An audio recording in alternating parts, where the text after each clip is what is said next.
I hope you're enjoying yourself so far. Great. All right. So on this panel, we're going to be discussing the business of the creator economy. How many people are familiar with the creator economy? Please raise your hand. Raise your hand. I want to see your hand. How familiar are you with the creator economy? All right, fantastic. And I'm going to call someone, because you people are being very cold. I'm going to call out someone. Please, yes. Yes, you. Yeah, you're looking at me. Yeah, please stand up. No. Him. You raised his hand, so. All right. Can I get a mic for him very quickly? Or don't worry, come and use my mic. So I want you to just, you raised your hand, you're familiar with the creator economy, right? So in a sentence or two, how would you describe or define the creator economy? And I'm going to do this a lot because you people are being cold. Okay. Your name? I am Chijoke Otiba. So, if I'm to talk about the creator economy, I'll basically say it's the economy that empowers everyone. Everyone has a chance to become whatever they want to be. You can basically start your own business, start your own venture, doing what you want to do with your smartphone or your system or anything. There are so many things to get into, be it writing, be it training, corporate coaching, speaking, and the rest of them. But what I understand by it is you are a mini CEO being a creator in any form, and it doesn't have any level. Anybody can be a creator at any stage of their lives and businesses. So that's just fantastic. Please put your hands together for him. Fantastic. Thank you very much. All right. So that's a very good and accurate description of the creator economy. But the other part of the creator economy that many people don't really talk about is the corporate side. So the creator economy is made up of creators, individuals, right? Anybody with a smartphone can do anything. But there is no creator economy without platforms. And there are no platforms without corporates, right? And those corporates have to think about how they can make money. So for the creator economy to thrive, there has to be people who are actively thinking about how they can make money and build sustainable businesses so that we can keep creating, right? We can't use our phones to create if Apple is not making enough money, right? And if they're not making enough money, they can't make better phones, and we can't improve our creativity. So it's one coin with two sides. We have the creators, regular folk like us, and then you have the corporates. So that's what we're going to try to do with this conversation. We'll try to balance it. And just before we begin, the term or the idea of the creator economy took off in 2020. During COVID, everybody was was stuck, and we thought the world was going to change forever. So like the new normal, we're going to start doing things a different way. I mean, we were mistaken, but hope is never a bad thing.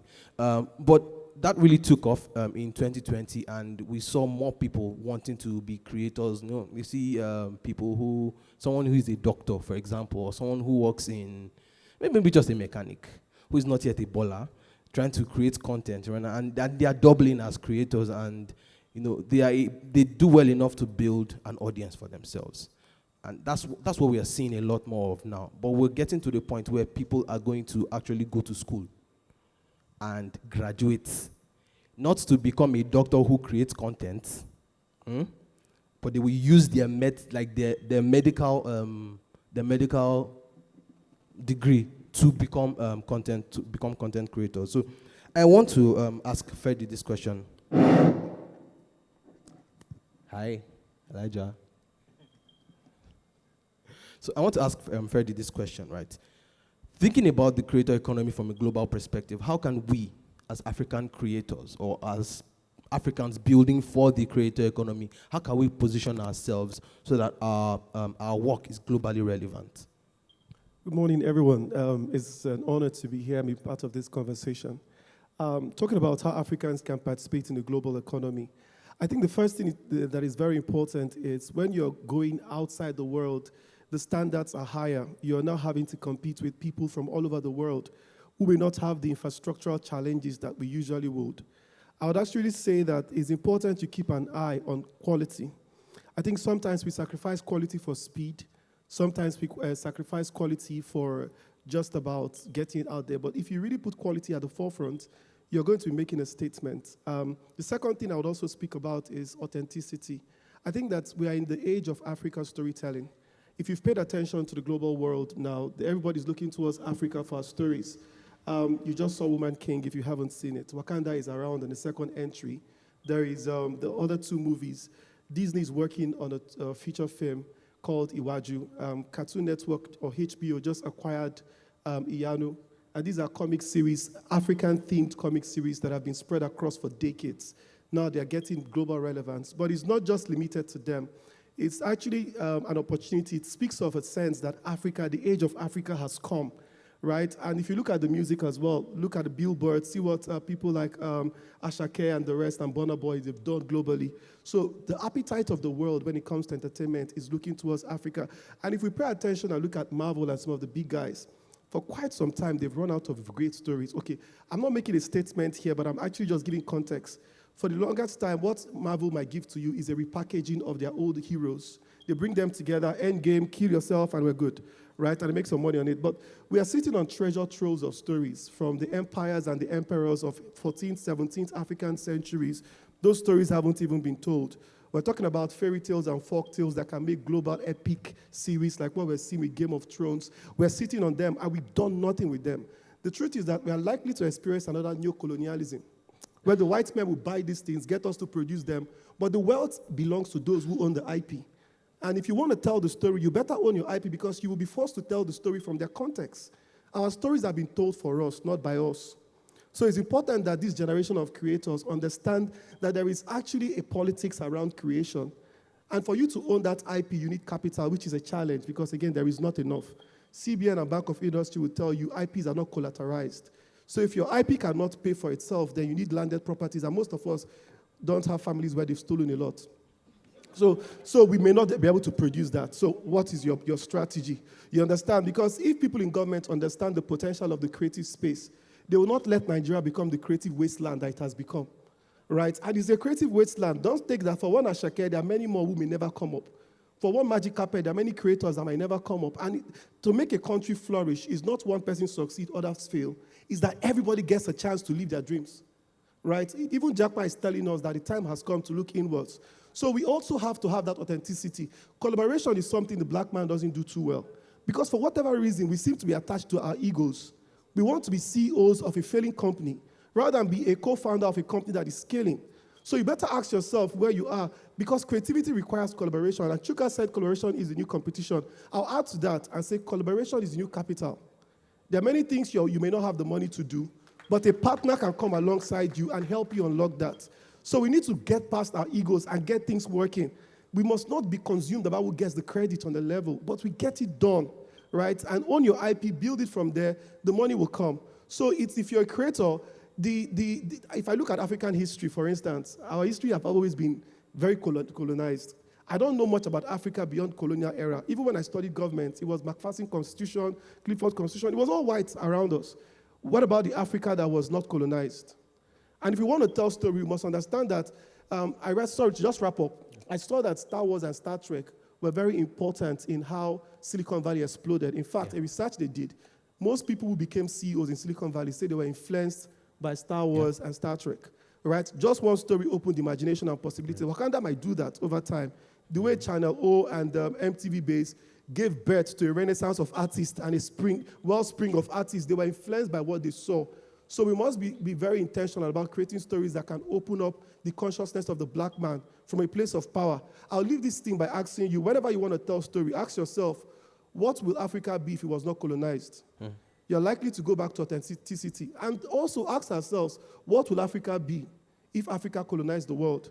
Because in a sense, we have, but the world is not telling that story. Our music has infiltration in literally almost every music. Our fashion, track jazz music, slaves brought it. Every music, hip-hop, ask yourself. Like even fashion, Africa is being borrowed. When he talks about art, African art has penetrated the world for decades and centuries, but we don't know that we have that originality. Africa is a source of creativity for the world, and we must own it and tell it from that point, guys. Please put your hands together for him. I think that's fantastic. I want to build on Ferdy's response, and Chuka and Yinka, I want you guys to respond to this. When we were talking earlier, and one of the things that we talked about is the fact that we have a lot of cultural content, but we have a problem of ownership as well. And a subset of that problem is systems. We are not very good at building systems. Talk more of sustainable business or sustainable systems. One thing that the Marvels and the Disneys of this world have been able to do incredibly well is build long-term structures and systems. I'm sure you know of Walt. I don't know if many of you have seen that map that Walt Disney drew when he first started. Have you seen the map? Oh my goodness. Basically, everything that you are seeing now play out, or most of the things that you're seeing now play out with Disney, this man mapped them decades. Just search your phone, the Walt Disney master plan. He mapped these things out decades ago. So what can we as a continent and as a race do to make sure that we are able to build those structures and systems that allow our creativity not just to thrive, but to be here for a very long time, and that we can benefit? Because that's another part of creativity. Like I said, there are two sides to the coin. There's the individual creating, and then there's the platform. But here's the thing, and this is what you have to really realize. The one that will last forever is not necessarily the individual, right? It's the platform. Now, if an individual is able to transition into a platform or an institution, fantastic for them. But if they are not able to, they will come and they will go. The platform itself will stay. So what can we do as a race and as a continent to ensure that we have those systems in place? Chuka, you can go first. The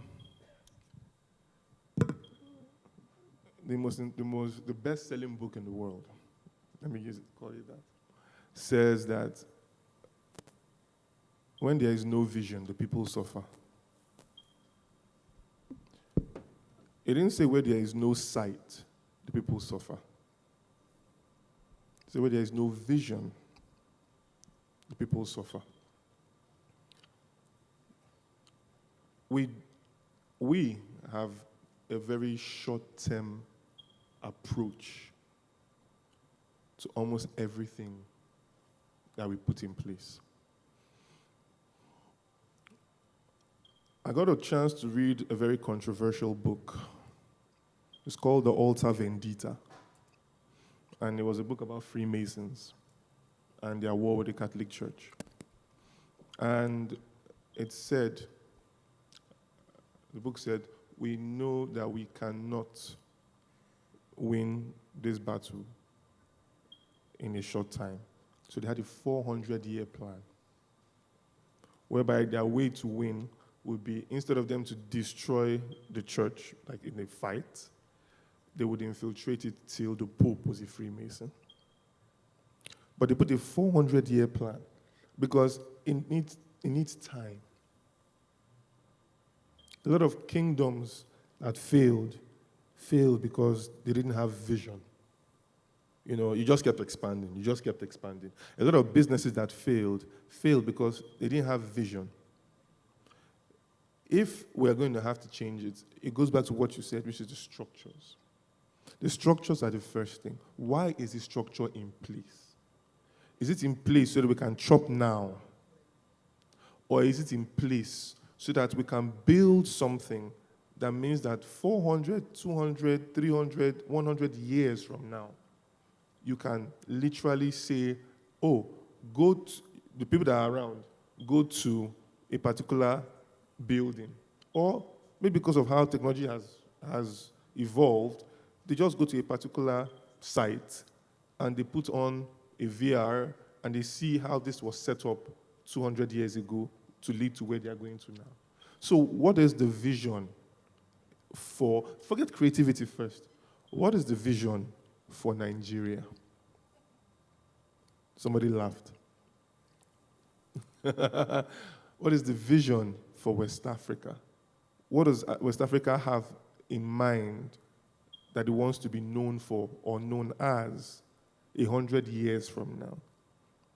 What is it? Once you know the vision, then you now know what I have to put in place for that vision to move. I have to think beyond myself. But when you're in a culture where people celebrate only personal gain, personal aggrandizement, then there is no vision. And once there is no vision, the people are, it's inevitable. You are going to suffer because those that have vision are going to rule you. And they don't have to do it directly. America has gone to a point whereby, as at 2010 to 2014, they were making the remake of the remake of the remake. And each time it got worse. I remember when they destroyed one of my favorite. Growing up, I loved Clash of the Titans. And they now made the remake with all the tech and the 3D they had. They made it crap. They couldn't beat what was done God knows how many years ago with all the tech they had. They ran out of stories. They needed to start remaking what they had. And Ferdy was speaking to colonization. They made a movie, Gods of Egypt. And the gods of Egypt were white guys.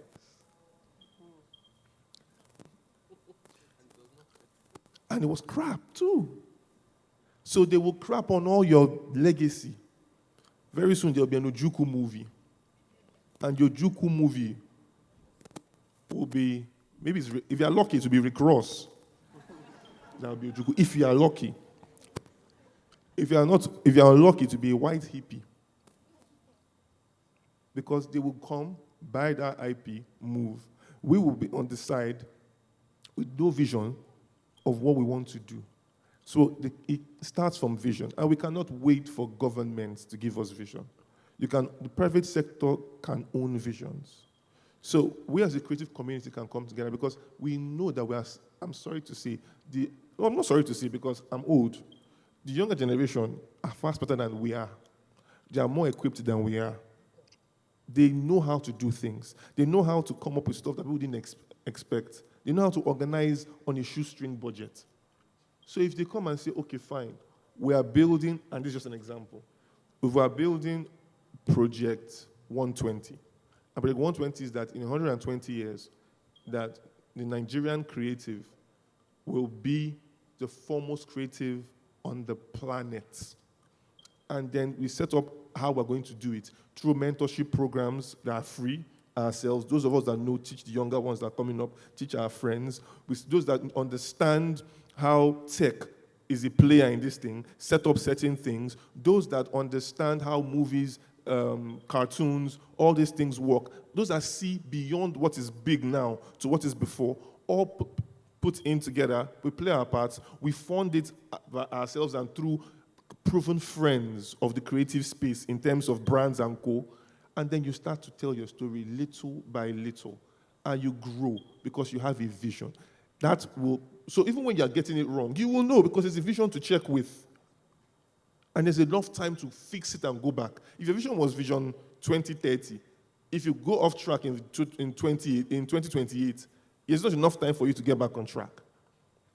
So it is getting people who understand that vision is the key, bringing them together, like Ferdy says, collaboration is the new capital. So you have everything you need, from the resources that are human to the resources that are financial, and then give yourself benchmarks saying, every 5-10 years, we always assess where we are, assess what we have done, and continue to grow from there. Then we will create something that is truly long-term. Thank you very much. Please put your hands together for him. Yinka. All right. Thank you. So, a couple of years ago, I turned 40, and one of the things that hit me the most, and it wasn't voluntary, was that I suddenly realized that I lost the patience to explain myself to people any longer. And, I realized there's no need. Like, I was who I was, and at this point, if there's certain things I've not learned, I'm not saying you can't learn new things, but I've become me. I'm fully molded already. So, that's what it is. So what you see is what you get. And that replies all the way as well to my work and the things I'm trying to do. So I stopped apologizing to anybody and as well myself. And if you take this too far, you will easily become arrogant, is what they're going to call you. But I sat down, I thought about it. Why did I suddenly have this urge, It was because I realized that there was no time, right? I was 40, like I said, a few years ago. My dad passed at 90. So give or take, you can do the math yourself. I mean, let's not be too hopeful. I'm probably not going to be doing a lot of things 40 years from now. I'm probably just going to be sitting down and I'm like, oh, that's good. And if God says add another 10, I'm going to be 90 and we're gone. And that's the same thing that's going to happen to everybody here. So I think one of the biggest problems we have is that we're deceiving young people too much, right? And when I come to places like this to speak, which I hardly do, I know that the things you want to hear is the solution, but most of the things we say is just going to fly, across our heads, and we're going to show you how much we know. And you go home and you're not sure what exactly you got from the panel, But we are not telling young people the truth about how to make wealth, about how to create the things you want to create, And the bad thing about social media is the numbers, the count. Thank God they've been trying to remove it now. So when you post something, you want to see the numbers. So suddenly you're afraid to tell your own story because your own story, they sell. And your face is not that nice, and you don't have a Mercedes that you're going to pose in front of. You didn't go to Quilux or whatever and spend money and put your bill. So you're not good content, so to speak, in the sense of the content that they want to consume. So that's the thing that happens, and you stop telling your own stories. But why I started with the preamble of not giving a whatever is that I realized that sometimes you have to understand, you have to know what an outlier means. If you don't know what that word means, please go check it out. And once you find out that you are suddenly always urged to do certain things, and it does not go along with the way other people want to do it, and you seem to have this unending energy to do it, you are probably an outlier. And the only way for you to succeed is to go to your own corner. I heard when Chuka was saying the question you asked him that, bring him over, can you join everybody? And he says, some people will not exist in that kind of fold. I used to have a design guy who moved to London and was working with us, and Brian, you might know him, he's terrible with working with people. It's just going to be a big problem. So long and short, what I'm saying is this.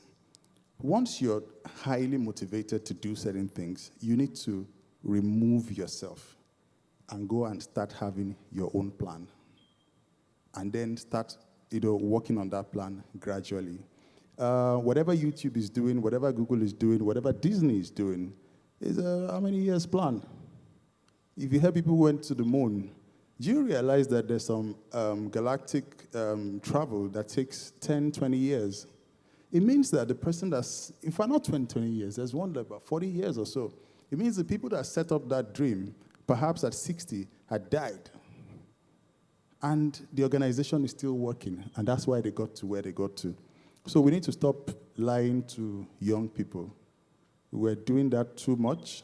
And I'm also a young person as well, because in some quarters, some people are much older, and, you need to know that delayed gratification, just like Chuka was saying, is very necessary, and you're not in line with anybody, really. The competition is not with anybody, really. So forget about this nonsense, and you're trying to rack up the numbers, you're trying to rack up that. Sometimes you might have an idea, and you think it would not work because they told you it will not work. But as a creative, you guys are here. One of the biggest problems with creative is hunger. It's a big problem. And if you don't, Chuka said, I keep quoting Chuka because honestly, if I had my way, I won't say anything. You have said most of what I would have wanted to say, so there's no point. But then I was here to speak, so let me do the job, So the point is, if you take hunger away from a creative, you begin to move. And the cultures that are doing Google and the rest, the mentality is different. The biggest movie in Nigeria is probably the wardrobe budget of some movies. So if I don't blame the guy that charged 5 million, to be honest, because you don't know how the things are happening. He probably hasn't paid the rent, and man, you've got to pay rent, otherwise you cannot create anything. One of the most important things for a creative is a place to lay your head. You can never be creative if you are moving from one person's house to the other. So I want to bring it back to young people. You will not wake up and just blow. Look at what is happening in the music industry. Suddenly every album is doing 1 to 15, 1 to 15, and topping the charts for weeks. Now something is called render farm. I'll be streaming farm. Sorry, my design. And there's this young kid who's making music, and he feels like, if I don't sound like this guy, I will not make the music. So what happens to him? Look at the concert this December. Only 4 or 5 people are really going to have any concert whatsoever. Davido is going to have one. Okay, Ashake first. Thank you. Ashake first. Davido will have one. Wizkid will have one. Burna will have one. Somebody said Kiss Daniel. I asked somebody who actually puts concerts together that, why are you not adding Kiss Daniel? They say, Kiss Daniel is a bit difficult, That's your problem. But you see, after those ones, nobody will have a headline, anything. What happens to the more than 200 people or 300 people? If I ask you to start naming now, what happens? So everybody is concentrating on one side. So I just want to say that let's not go back and say, oh, these guys are coming to tell our stories. No, even we are not serious as a people. Even we are not serious. Look at Anashake when he came out. I wrote a review about him on my page, and I'm like, this guy had always been a fantastic artist forever. So you have to work. Then you hear people saying smart work. There's nothing like smart work. I'm sorry, that thing is BS. You've got to work. That's all you need to do. Are you smart? No, it is when you succeed. That's when we know whether you are smart. It's not before I say, I'm working smart 2 days a week, 3 days a week, I'm going. No, that's BS. So Yinka, I think in roundup, I also want Remy to. Yeah, I will. So rounding up, my long and short of it is that, listen, let's forget about those guys from abroad. They're the big money guys. Within us, there's a lot of problems you can solve. Within Abuja here, there are a lot of things you can solve, and you have not started thinking about it. Right. Remy, so I haven't been in Abuja for too long. So every time I want to know, basically, I want to figure out what to do in Abuja. Yeah. You help make that decision. But beyond that, you've been able to build a community, right? And as a creator, as a creative, like Chuka said before, communities are very important. Mm-hmm. So how have you been able to do that? And I also want to ask you a question about long-term thinking. How are you thinking about this in the long run, in terms of maybe even legacy? Thank you. It's a very interesting question. When I'm going to come from a different perspective. I see that everyone is talking about musicians in that aspect, but I'm going to talk about creative tourism. Now, as we all know, if we're not deceiving ourselves, nobody really talks about tourism in Nigeria. I'm talking about the government. So when Abuja City Tourist, which is my brand, began in 2018, it was a very, very intentional move. I was lucky to transition between different sectors. So I worked in the media, I moved from the media to management consulting, and then I made an intentional move into hospitality in 2020. Yes, so why did I do that? I noticed when I began Abuja City Tourism in 2018, I was talking about places, but I didn't quite understand what you would call the back end of these places. So it's something to come and write about how a restaurant was good, bad, ugly, whatever, but do you really understand why the waiting staff treated you the way they treated you? No. So I decided my first move was to go get my certification in human resource. Yeah, so when I did that, I then transitioned into the hospitality sector, where I took on managerial roles in restaurants and service apartments. Now, why did I do that? I did that because I wanted to understand the back end. I wanted to understand how things work, why the waiting staff treat you the way they treat you, why the customer care personnel treat you the way they treat you in these environments. It was such an interesting place. I'm not going to go into it, but I really would put it out here and say I think that business owners in that sector need to treat people better. Moving on from that, I was now able to tell better stories because I understood front end, back end, and I was able to tell better stories. I had an experience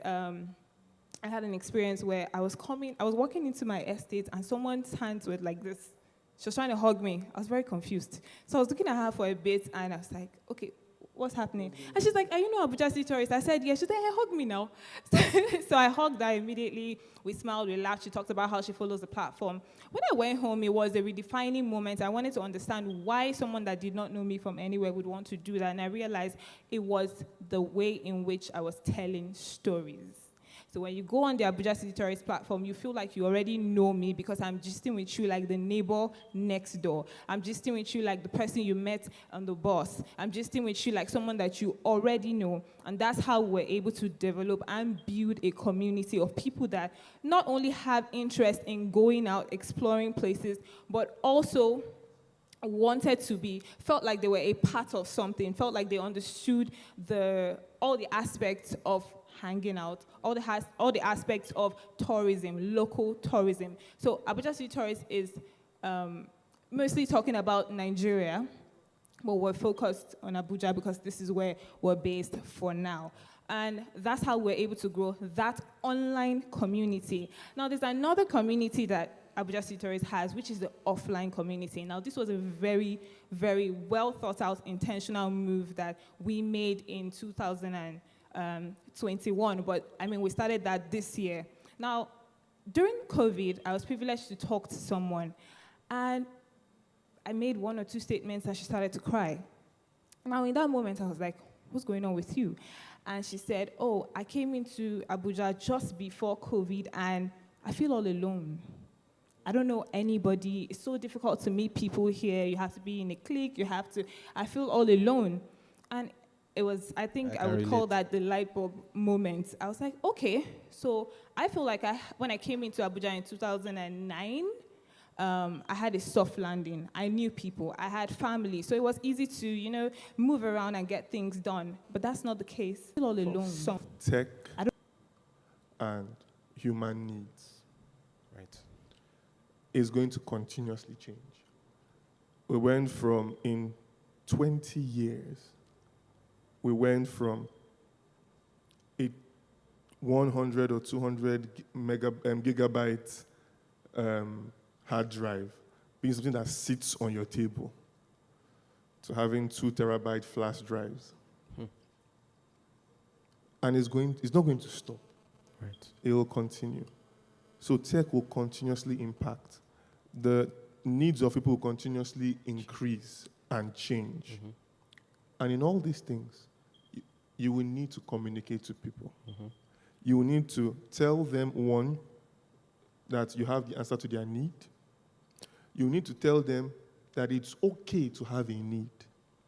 You need to tell them that it's okay to fail as much as it's okay to succeed. Whoever is conversing with them at their heart, regardless of what changes around them, is going to be the winner. Because everything will continuously change. But human beings will exist. And their need for validation, mm-hmm. confirmation, help, and community will never change. Thank you very much. I wish I could recommend some things, but let's go. Remy? I'd say for sure that tech, we already have tech, but I think as an individual, I would want to talk from the individualistic aspect. People need to understand that you have to not sit in a place. You have to evolve. If you don't evolve, nothing is happening. Evolving is the only way that you can bring about the change that you desire. Mm-hmm. I feel like when I started Abuja City Tourist, there was nothing like that. Now, it's turned into a brand that has helped other people see the need in promoting local tourism. So I, for sure, would just say, learn to evolve, learn to look at the market, learn to see what's obtainable, but don't also be afraid to do something that is different. True. That's it. Thank you very much. Ferdy? All right, so Chuka nailed it when he said we have to evolve. I think we must evolve faster than the pace of technology to be able to stay ahead of the game. But what is most important that will add to what has been said is the type of education that can support adoption of innovation. I fundamentally think when we say creators economy, we're talking about all of us here. Because if we're all made in the image and likeness of God, and God is a creator, fundamentally, it means we are all creators at different levels. We need a new definition of creativity that can expand to accommodate the different ways we can create. Because creativity is not one way, it's not one thing. So, we also need a curriculum that can put curiosity and experimentation at the front and center, particularly for our kids. We should stop punishing failure and see it as a recipe for discovery. We must always reward ourselves. Even as a startup, I have failed more times than most entrepreneurs I know. But at the end of the day, every failure leads us to a discovery that makes us even stronger as a company. I also think that the ability to localize, which is that you as a local company must find ways to exist in different parts of the world. In looking for funding, you might not find it in Nigeria, but you can find it in Silicon Valley. Then you must be a Silicon Valley, right, company to be able to attract that. But by any means, survive and thrive. Thank you very much, Yinka. Okay, so I think I'm glad I'm speaking last. So 2 things, you said technology and system. And I think that technology and system is the mind. I think that's all there is to it. That is what needs to open up, because the guys that use this technology, that make them, don't use them, in case you don't know. The developers and everybody that program these things, the phones and everything, they don't use them to do any of these creative things that you use them to do. So they just keep creating these things, and you're going to have to catch up with them, And the term creator economy is also not new. We keep buzzing it around like it just started yesterday. No, it's always been there since people started writing books, since people started doing movies and all sorts of things. It's just that now it's in your hands. So I think it's the mind that needs to evolve.